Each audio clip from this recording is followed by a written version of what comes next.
안녕하세요 여러분. 저는 아mad입니다. 한국어 선생님입니다. 한국말 잘 하고 싶으면 듣기, 읽기, 말하기, 쓰기 다 연습을 해야 돼요.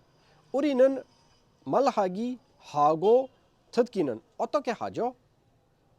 읽기 하고 쓰기는 우리 책을 보고 아니면 수업을 들으면서 잘 할 수 있어요. 하지만 듣기 하고 말하기는 우리 어떻게 할 수 있어요?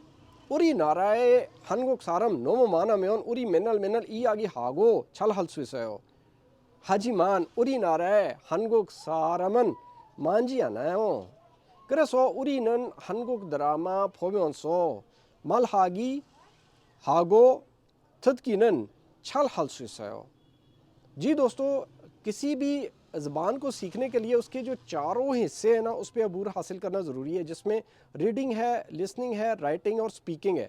अच्छा, जहाँ तक बात है कोरियन ज़बान की, तो हम जो रीडिंग है और राइटिंग है वो बुक्स को देखकर या किसी के लेक्चर्स को देखकर उसमें महारत हासिल कर लेते हैं। लेकिन जब बात आती है लिसनिंग की या स्पीकिंग की तो हम आलमोस्ट ज़ीरो रहते हैं। उसकी रीज़न ये होती है कि हमारा किसी कोरियंस के साथ पाला ही नहीं पड़ता, हम वो प्रैक्टिकल नहीं करते, ना उनकी ज़बान सुनते हैं, ना ही उनके साथ कोरियन बोलते हैं। तो यहाँ पे इतने ज़्यादा कोरियन भी नहीं है जो कि अवेलेबल हो आपको, आपके साथ दोस्ती करें और आप उनसे बातें करें। तो इसका एक अच्छा हल जो है वो ये होता है कि आप कोरियन ड्रामे देखें। ड्रामे देखने से उनकी जो प्रोनाउंसिएशन है ना, वो समझ आनी शुरू हो जाती है। यही वजह है कि जब लोग कोरिया जाते हैं तो उनकी लैंग्वेज वहीं पे ज़्यादा इंप्रूव होती है, ख़ास तौर पर बोलने वाली या समझने वाली। नया बंदा वहाँ जाकर जब कोरियन समझता है ना, जो उनकी सुनता है, तो तब समझ नहीं आती, ना ही आपकी बातें कोरियन को समझ आती हैं।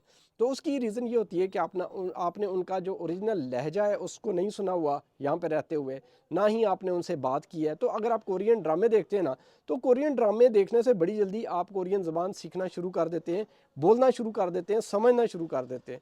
अब कोरियन ड्रामे अगर आप निकालें तो वहाँ पे सबटाइटल में नीचे या तो सिर्फ इंग्लिश आती है या फिर सिर्फ कोरियन आती है। तो दोनों चीज़ें वो ट्रांसलेट नहीं कर रहा होता है कि पहले कोरियन बोले फिर आपको बताया कि इसका ये मतलब है। तो मैंने एक कोशिश की हुई है और स्टार्ट की हैं वीडियोस बनानी इसी चैनल पे, जो कि मेरा पहले होता था कोरियन पेंसिल के नाम से।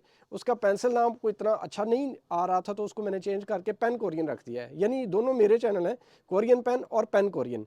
कोरियन पेन जो है वो उर्दू वाला है और पेन कोरियन जो है वो इंग्लिश वाला है। वो उसमें अगर आप देखें, उसका हैंडल मुझे कंप्लीट मिल गया था, उसमें नंबरिंग ऐड करने की मुझे ज़रूरत नहीं पड़ी। पूरा पेन कोरियन @पेन कोरियन आप सर्च करेंगे तो आपके सामने यूट्यूब पे मेरा चैनल आ जाएगा। अब उसके अगर व्यूवर्स आपको बताऊं तो 70% जो हैं वो कोरिया से हैं, यानी कि उसको लोग कोरिया में देखते हैं ज़्यादा, और 10 to 12% जो है अमेरिका में उसकी व्यूवर्स हैं, और पाकिस्तान के सिर्फ 1 या 2% है।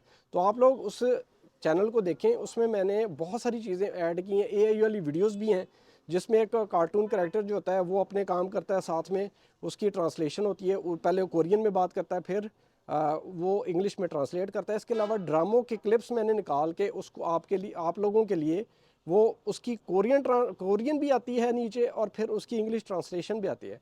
अच्छा, उस वीडियोस में, वो जो मेरे चैनल की वीडियोस हैं, उसमें एक मज़े की बात ये है कि मोस्टली जितनी भी वीडियोस हैं ना, उसके आखिर में उसी वीडियो से रिलेटेड जो वोकैबुलरी होगी ना, वो भी कोई ना कोई वहाँ पे जो अवतार होगा वो उसको प्रोनाउंस करेगा। तो उससे आपको क्या फ़ायदा होगा, जो भी वीडियो में वोकैबुलरी आई होगी वो सारी की सारी आप एक दफ़ा मेमोराइज़ कर लिया करेंगे। तो उस चैनल को सब्सक्राइब कर लें, आप ही का फ़ायदा है। उससे आप डेली बेसिस पे देखें, डेली 2 से 3 वीडियोस, 4 वीडियोस मैं अपलोड करता हूँ, तो उसको अच्छे तरीके से देखें, समझनी और बोलनी भी आ जाए।